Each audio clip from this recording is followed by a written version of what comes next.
Psychological safety. It has been talked about in workplaces around the world, but until now, there was no blueprint for creating psychological safety in workplaces, a cohesive plan to take it from a concept to a reality. From my observations, working with ex-offenders, through to consulting and training multinational corporations on psychological safety and LGBT plus inclusion, I could see very clearly that there are 5 key areas that organisations need to address to ensure everyone can bring their whole self into the workplace and feel safe to do so. I created the blueprint for psychological safety. I refer to this as the 5 pillars of psychological safety. These 5 pillars are the foundations and the building blocks being used around the world to create fully inclusive workplaces. Before I delve into the 5 pillars of psychological safety in detail, let me define what I actually mean by psychological safety. Psychological safety means that every single person in an organisation is able to bring their whole self to work. No hiding, no censoring, and no pretending to be someone else. From this space, people communicate and collaborate effectively, and a culture of curiosity and creativity is cultivated. You might think that this is a sharp contrast to what you experience and witness in the majority of workplaces around the world. Sadly, you'd be right about that. The Society for Human Resource Management did some research on workplace violence, and in their report they stated that 1 out of 7 employees don't feel safe at work. Think about that for a minute. You spend the majority of your waking hours at work. So to show up and to not feel safe, to pretend that you're someone you're not, and to suppress your natural behaviours and have to triple think everything that you say before you say it, it's just not good enough. Seriously, no wonder the UK and the USA face a significant mental health challenge at work. I read another report, the Thriving at Work report, and in it they stated that there's a large annual cost to employers of between £33 billion and £42 billion, with over half of that cost coming from presenteeism, with additional costs coming from sickness absence and staff turnover. Here's what happens when you don't have a psychologically safe environment. Physical, mental and emotional health are impacted. Poor performance and decision-making creeps in. Communication is strained and less effective. Blame culture emerges, and this results in grievances, conflicts and liability risks. You see increased absenteeism, and you begin to see withdrawal behaviours. People shut down, they feel insecure, they compare themselves to other people, and they're not open and truthful. They go into like a self-protection mode. Problems go unreported, corners are cut. There's a greater risk of accidents, incidents and injuries. There are missed opportunities for innovation and a loss of productivity. You see an increase in costs, which impacts on turnover.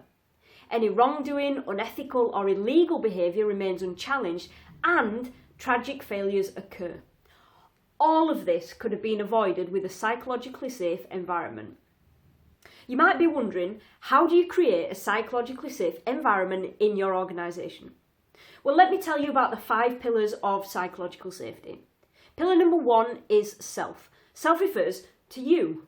Who you are, what influences your thoughts and behaviours, how you cope with life, how you show up in the workplace, how you communicate with people around you based on the stories that you've created in your mind over the years. The first pillar centres around my signature authentic self process.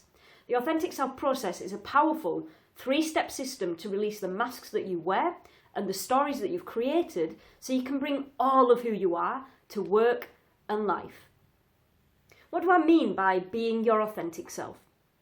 Being your authentic self is to know who you really are and to express yourself fully in any given moment. To be authentic and be your authentic self is to bring all of who you are to work and life. No hiding, no censoring, and no pretending to be someone else.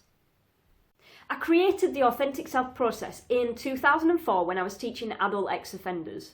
There are 3 steps to the authentic self process: raise, release, and reconnect. Step 1 is raise. We begin by raising your awareness of the things that hold you back. The masks you wear, the labels you carry, the layers that you built up over the years to hide the real you. The conditioning that you have from childhood, other people's expectations of you, the expectations you have of yourself, and the stories that you tell yourself and other people. Think about it for a minute. When you go to work, you don't leave your baggage at home. You literally bring it all with you. There's no storage space outside the meeting room that you can leave it all in. You need to become aware of all of that and release it before you can reconnect to your authentic self. Step 2 is release. Here you explore and release the unexamined thoughts and stories that you've created around your past experiences. Through the soul work, which are a series of powerful questions, you strip away the power and the hold that these thoughts have for you in all areas of your life. Step 3 is reconnect. Here you reconnect to who you really are, your authentic self. This is where you integrate my practical everyday strategies into your life. Each of these strategies support you to be your authentic self and to strengthen your relationships with your loved ones, your colleagues, and your team. They're designed to ground and centre you, to slow you down and hold your attention in the present moment, as well as manifest the things that you want into your life. By raising your awareness about yourself, you will feel confident and empowered to bring all of who you are into the workplace. Without understanding yourself, you're going to struggle to bring your whole self into the workplace. The authentic self process is the foundational building block for the 5 pillars of psychological safety.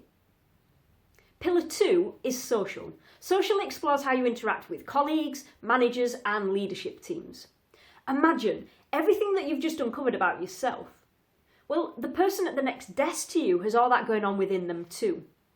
Now you know all this, social takes you through what's going on behind the scenes of your interactions with others, what influences how you respond and react in conversations, and how to use this knowledge to strengthen your interactions and connection with other people. Pillar 3 is collaboration. In collaboration, you explore the environment, the culture of the organisation, and how to empower and enable effective collaboration in teams. I'll take you through safe spaces, ground rules, conflict resolution plans, the 4 steps to effective communication, and the foundations for exceptional team working, all of which are integral to powerful collaboration. Pillar 4 is curiosity. So listen, curiosity. You know it didn't kill the cat, right? It actually made the cat wiser. Here I delve into how to create a culture of experimentation, contribution, and reflective questioning. Mistakes are made and lessons are learned. Constructive and active feedback is sought and received, and there's a willingness to learn, both professionally and personally. This is not only actively encouraged, but positively practiced, creating a culture of innovation. Pillar 5 is creativity. When I say creativity, I often hear things like, I can't draw. Well, no worries, you don't need to be able to. I believe everyone is born with innate creativity. But over the years, you've been told to keep your ideas to yourself and to not make a fuss. Here in these messages, you suppress your creativity and you don't speak up. In creativity, you explore how to create a culture where new ideas and alternative perspectives are welcomed. One where everyone has a voice and all ideas are valued, considered and discussed openly. The 5 pillars of psychological safety and the authentic self process are principles and teachings that are applicable to workplaces and their people around the globe. In essence, they cultivate an environment where people thrive. If you're ready to cultivate an environment where people thrive, and if you're ready to create a psychologically safe environment, there are 4 options available to you. The first option are the psychological safety online courses. These are available both for individuals as well as to be rolled out across your entire organisation and your people. The second option is psychological safety training delivered in your organisation, and there are a few choices for you on the level of training content from beginner to more advanced.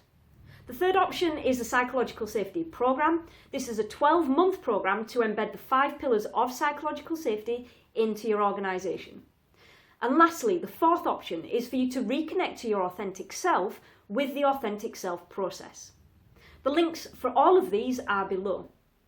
And once you find the option that is best for you and your organisation, make sure you schedule a call with me. I look forward to hearing from you.